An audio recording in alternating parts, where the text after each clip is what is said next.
বন্ধুরা, চলে এসেছি আরো একটি নতুন দিনে আর একটি নতুন ব্লগ নিয়ে। তো আজকে পূর্ণিমার পুজো চলছে ঘরে, তো আজকের ব্লগটা শুরু করছি বিকাল থেকে একটু। তো এখন বিকাল হয়ে গেছে এবং নিত্য পুজো হয়ে গেছে, পূর্ণিমা পুজোটাও হয়ে গেছে, সকাল থেকে লেগে গেছিলো পূর্ণিমার নির্ঘণ্ট। তো আমি কিচেনে চলে এসেছি কারণ সান্ধ্যকালীন একটু ভোগ দেবো দেবীকে। তো ভোগের তো প্রস্তুতি চলছে আর কি। তো সকালবেলা সিন্নি ভোগ হয়েছিল, ফল প্রসাদ যেরকম নৈবেদ্য দেওয়া হয় নিত্য পুজো সেরকম সমস্ত কিছু হয়ে গেছে। তো এবার সন্ধ্যাবেলায় যে ভোগটা দেওয়া হয় সন্ধ্যা আরতির আগে একটু ভোগ দিই ঠাকুরকে, তার জন্য লুচি আর পনিরের তরকারি হবে। তো আজকে তারই প্রিপারেশন চলছে। তো এখন আমি দেখাবো যে ভোগের প্রিপারেশনটা কি করে করছি। তো এখন লুচিটা বানাচ্ছি একটু অন্যরকম ভাবে, তো সেটা দেখাবো আপনাদেরকে। আর নিরামিষ পনিরের তরকারি হবে ঠাকুরের ভোগের জন্য।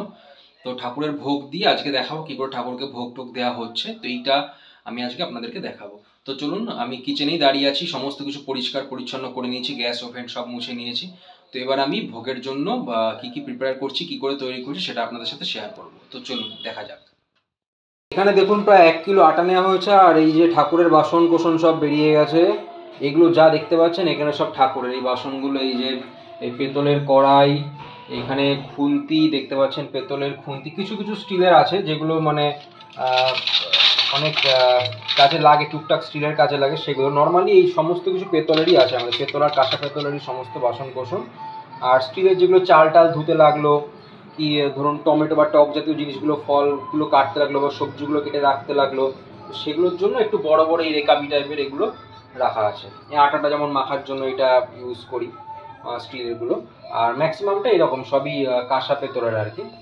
তো এই আটা নিয়ে নিয়েছি প্রায় 1 কিলো। এর মধ্যে দিয়ে দিয়েছি আমি কস্তুরি মেথি, একটু কালো জিরে, একটু আজওয়াইন, আর ময়মের জন্য তেল, আর স্বাদ মতো নুন আর চিনি।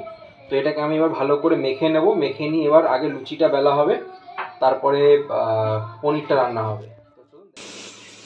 এই যে পনিরের তরকারির পনিরগুলো এখানে কিউব কিউব করে কাটা আছে, আর এখানে এই যে টমেটো কেটে রাখা আছে পিস করে, লঙ্কা আছে, এখানে লঙ্কাটাকে ভেঙে দিয়ে দেওয়া হবে। আর এখানে আলুগুলোকে ভেজে নিচ্ছি একটু, এই পনিরেরই আলু, পনিরের তরকারির জন্য যে আলুগুলোকে কাটা আছে ডুবো ডুবো করে পিস পিস করে, সেগুলোকে আগে একটু ভেজে নিচ্ছি। পনিরগুলোকে এরপর হালকা করে ভেজে নেব, তারপরে মশলা দিয়ে কষিয়ে পনিরের তরকারিটাকে করে ফেলা হবে। আলুগুলোকে ভেজে তুলে নেওয়া হয়েছে, এবার এই পনিরগুলোকে আলুর ওই তেলের মধ্যে দিয়ে একটু ভেজে ফ্রাই করে, হালকা শ্যালো ফ্রাই করে তুলে নেওয়া হবে। তারপরে মশলাটা কষিয়ে দিয়ে পনিরের তরকারি, এই যে আলুগুলো ভেজে রাখা আছে এখানে দেখুন, এই আলুগুলো ভেজে রাখা আছে, এই ভোগ রান্না চলছে। আর এইখানে চলছে পনিরের, এটা নরমাল জিরা বাটা সবজি মশলা দিয়ে ক্লিন হবে। বলেছি আগে যে নিরামিষ পনির যেরকম হয় অনেকভাবে, এবার নিরামিষ পনির, আজকে জিরা বাটা আদা বাটা। আপনাদের আমি দাদামণি মহারাজ চলে এসেছি একদম ফুল ফ্লাস, এটা একদম মায়ের ভোগ রান্না করতে। আজকে একটু পুনিয়া প্রসাদ দেবো পুনেস্টের সময়, এটা হালকা করে একটু ভেজে নেবেন, জাস্ট হালকা করে দিন। এই শ্যালো ফ্রাই হয়ে গেছে, তুলে নেওয়া হবে। এবার তেলটা একটু বেশি দেওয়া রয়েছে, তেলটাকে একটু কমিয়ে নেবো আমি, এতটা তেল লাগবে না।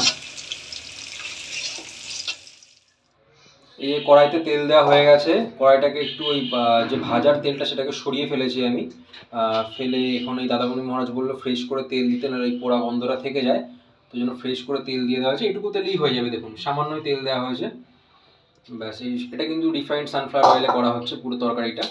তো প্রথমে ফোড়ন দেওয়া হবে মনে হয় এই যে তেজপাতা,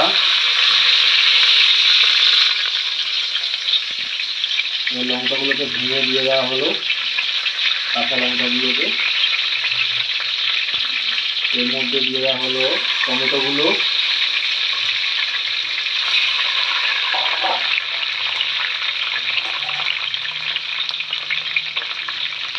এবার একটু নুন, দেখুন সৈন্ধব লবণ ইউজ করা হচ্ছে কিন্তু, এই একটু নুন, এটাকে ভাজা ভাজা করা হবে। এটা একটু ভাজা ভাজা হবে, তো তারপরে অন্যান্য মশলাগুলো অ্যাড করা হবে। একটু হলুদ দিয়ে দিল, এটা একটু নরম করে দেবো টমেটোগুলোকে একটু নরম করে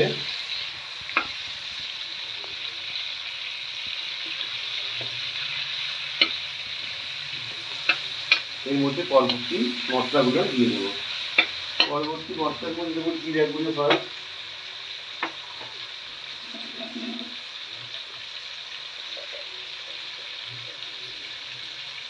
সবার প্রথম মশলা গেল জিরে গুঁড়ো, প্রয়োজন মতো জিরে গুঁড়ো, তারপরে যাবে একটু আমচুর মশলা, একটু আমচুর পাউডার, তারপরে যাবে একটু সবজি মশলা, সবজি মশলা, তারপরে যাবে একটু আদা গুঁড়ো। আদাটা বাটা হয়নি, জন্য ড্রাই জিঞ্জার পাউডার দিয়ে কাজ চালিয়ে নেওয়া হলো।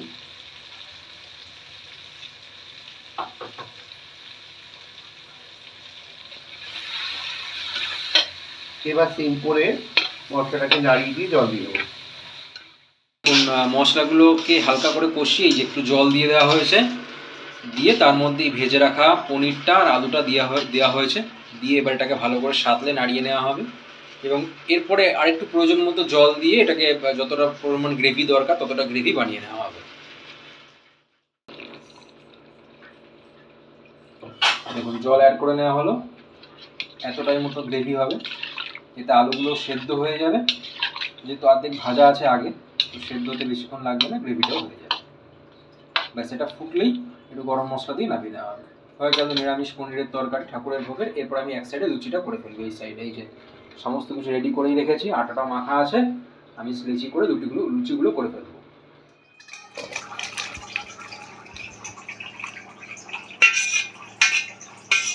এই পনিরের তরকারিটা হয়ে গেছে, একটু বেশি ঝোল, পাতলা ঝোল করা হয়েছে আজকে, কারণ এটাকে একটু ভাত দিয়েও খাওয়ার চিন্তা ভাবনা আছে আমার। ওই জন্য বললাম যে দাদামণি মহারাজকে বললাম যে একটু পাতলা করেই করতে, বেশি তেল ঝাল মশলা গ্রেভি না করলেই ভালো। না না, দেবী পছন্দ করেছেন তো তাই করলাম। তো এবারে লুচি দিয়ে খাবে তো দেবী আর গোপাল, তো এবার লুচি দিয়ে খাবে। শুনলেন তার কারণটা। এই পনিরের তরকারি কমপ্লিট হয়ে গেছে, একটু টপিং গার্নিশিং করে নেবো হালকা করে একটু ধনেপাতা দিয়ে। অলরেডি ধনেপাতা দেওয়া হয়েছিল রান্নার মধ্যে, দেখতেই পাচ্ছেন ধনেপাতা ভাসছে, একটু গার্নিশিং করে নেবো, উপর থেকে হালকা করে ধনেপাতা ছড়িয়ে দেবো। ব্যাস এটাকে পাঠিয়ে দেওয়া হবে এখন ঠাকুর ঘরে ভোগের জায়গায়। আর এখানে আমি এই যে আটাটা মাখা হয়ে গেছে, লেচিগুলো করে আমি এই লুচিগুলো ভেজে নেবো এই কড়াইতে। এই দেখুন লুচি এক প্রস্ত হয়ে গেছে, এই যে এখানে এই যে লুচি এক প্রস্ত হয়ে গেছে, আর মিষ্টিও হয়েছে, চন্দ্রপুলি করেছি, চন্দ্র পিঠাও বলা যায় এটাকে, মহারাষ্ট্রের ডিশ একটা। পুরটা দেখাও, পুরটা দেখাও। এই নারকেলের নলেন গুড় দিয়ে, নারকেল দিয়ে, কাঁচা নারকেল কিন্তু পুর করেছি। এটা নারকেল এই পুর দিয়ে, এই আটার দিয়েই বেলে তার মাঝখানে পুরটা দিয়ে আমি এরকম করে হাত দিয়ে চেপে চেপে পিঠা তৈরি করে নিয়েছি। মোট কথা যেরকম কড়াইশুটির কচুরি টাইপের হয়, তো ওই পুরটাকে ইউজ করে দাদামণি মহারাজ করে এটাকে পিঠা কচুরি বলা হয়। হ্যাঁ, এর মধ্যে ভরে যেরকম কচুরি হয়েছে আর কি, কিন্তু পিঠা কচুরি আর কি। এখানটা দেখুন ভোগটা রান্নাঘর থেকেই বেড়ে নিয়ে যাওয়া হবে, তো তার জন্য এই যে লুচিগুলোকে থালায় সাজিয়ে দেওয়া হয়েছে, এই এবার লুচিগুলোকে সাজিয়ে দেওয়া হবে। আর এই যে পনিরের বাটিটা আমি নিয়ে চলে এসেছি, এটা ঠাকুর ঘরে নিয়ে গেছিলাম, দিয়ে দেওয়া হচ্ছে এই যে লুচিগুলো। আর একটা করে এই কিসের, কি বললো এটার নাম, কিসের লুচি, পিঠে পরোটা, একটা করে পিঠে পরোটা দেওয়া হলে একটা অভিনব জিনিস শিখে গেলেন আপনারা, ট্রাই করে দেখবেন, ভালো লাগে খেতে, বেশ মিষ্টি মিষ্টি লাগে।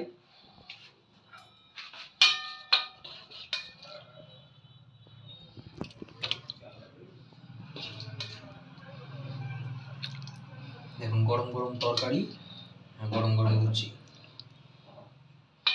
সিমুইয়ের পায়েস হচ্ছে নলেন গুড় দিয়ে, এই যে নলেন গুড়টাকে এর মধ্যে দিয়ে দেওয়া হচ্ছে, দুধের কালার দেখতে পাচ্ছেন চেঞ্জ হয়ে গেছে। এখানে দুধটা একটু গরম হলে পরে এই যে পাত্রে আলাদা করে গুলে নেওয়া হয়েছে, গুড়টাকে গুলে দেওয়া হয়েছে। সিজনের প্রথম নলেন গুড় হয়েছে, গতকাল যেরকম আপনাদের দেখালাম যে গুড়ের পায়েস দেওয়া হয়েছে, মানে চালের পায়েস ছিল সেটা, আর আজকে সিমুই পায়েস দেওয়া হচ্ছে পূর্ণিমা উপলক্ষে। এই হচ্ছে সিমুইগুলো, এই দুধ গরম হয়ে গেছে, এবার এর মধ্যে এগুলো দিয়ে দেওয়া হবে।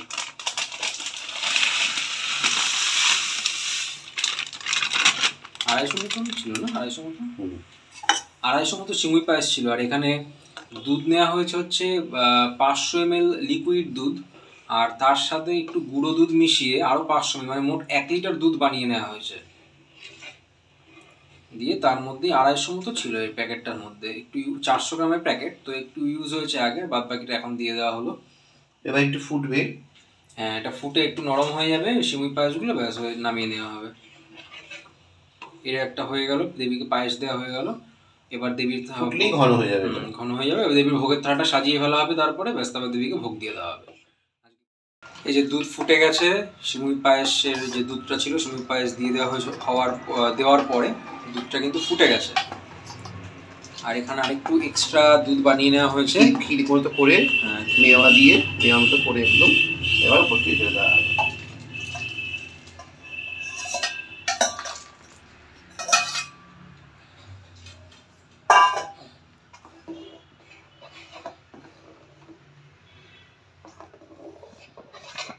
ক্রিম হয়ে যাবে, জমে যাবে নাকি?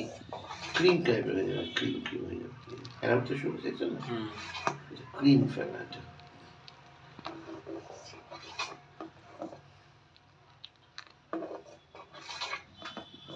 দেখুন প্রায় হয়ে এসছে। এরপরে বাটিতে তুলে সাজিয়ে নেওয়া হবে।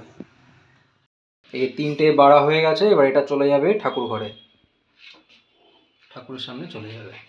দেবীর ভোগের থালা কমপ্লিট। এখানে আমাদের গোপাল বাবার ভোগ, আর ওদিকে দুর্গার ভোগ দিয়ে দেওয়া হয়েছে। গুড মর্নিং এভরিওয়ান, আমি চলে আসলাম আশীর্বাদ এন্টারটেনমেন্টের 3 পুরুষের পরিবারের ব্লগের স্টার্টিং নিয়ে। এই দেখুন নরেন, এখানে আমরা একটু আউটিংয়ে যাচ্ছি। গরম গরম লুচি ভাজা হয়ে গেছে, আর নিদা হচ্ছে মুচমুচে ফুলকপি ভাজা। ভীষণ আমার কাছে প্রিয় একটা ব্রেকফাস্ট, কিন্তু এখন আমি খাই না এগুলো, তো আজকে একটু খাবো। একটু মুচমুচে আলু ভাজা হয়ে গেছে, এখানে দেখুন আলু ভাজা হচ্ছে, আর মৌমাছি চলে এসছে। মাকে রীতিমতো মালা পরানো হচ্ছে সকালে আজকে, মাকে, আমার সোনা মাকে, মা বচন কালীকে। আমার প্রত্যেকটা পুরুষ দেখুন ব্যস্ত।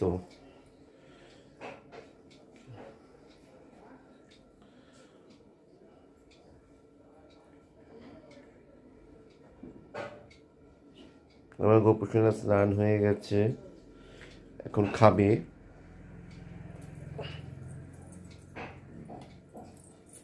দেবীকে সাজানো হচ্ছে।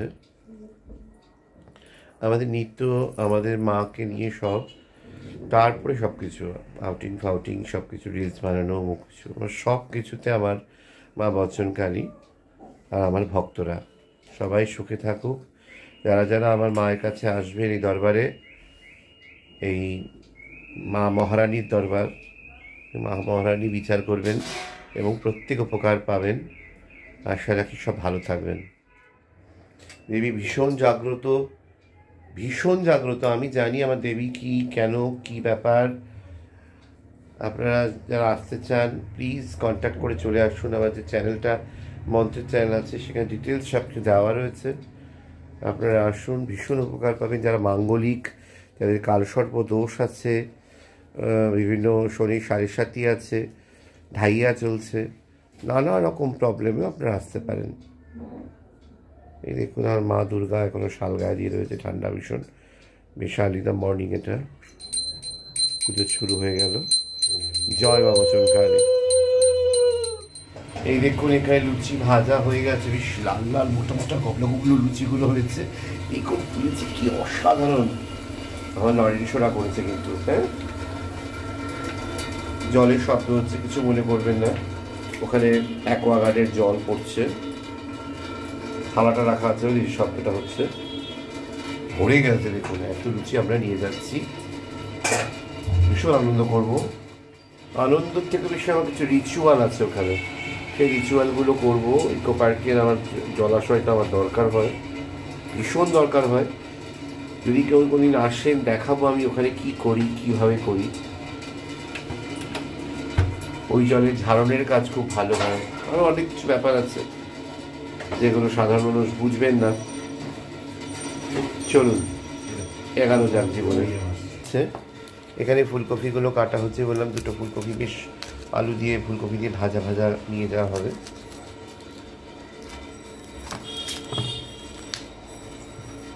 কালারফুল। এই যে হয়ে গেছে ফুলকপি ভাজা, একটু টমেটো দিয়ে একটু ধনেপাতা দিয়ে কালারফুল একটা ফুলকপি ভাজা করে ফেলেছে দাদামণি মহারাজ সকাল সকাল। এটাকে এখন এই টিফিন বাটিতে ভরে ফেলা হচ্ছে, পার্সেল করে ফেলা হচ্ছে। এই দেখুন এইখানে ফুলকপি ভরা কমপ্লিট, আর এদিকে আমি লুচিগুলোকে ভরে ফেলেছি। এই দুটোতে লুচি রয়েছে, আর এই ফুলকপি। এবার একটু এই কালকে সিমুই পায়েস করা হয়েছিল ঠাকুরের জন্য, নরেন্দ্রের সিমুই পায়েস, সেটাকে ভরে ফেলবো। কালকেও খেয়েছি, আজকেও নিয়ে যাচ্ছি, রয়ে গেছে এক্সট্রা, বেশ ডেজার্টের কাজ করবে আর কি।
ইকো পার্কের গেট নাম্বার 2, এটা বাইরের গেট নাম্বার ইকো পার্ক।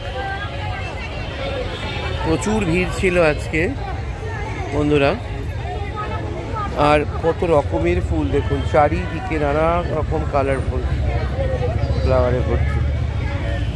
এগুলো সব ইনকা গাঁদা।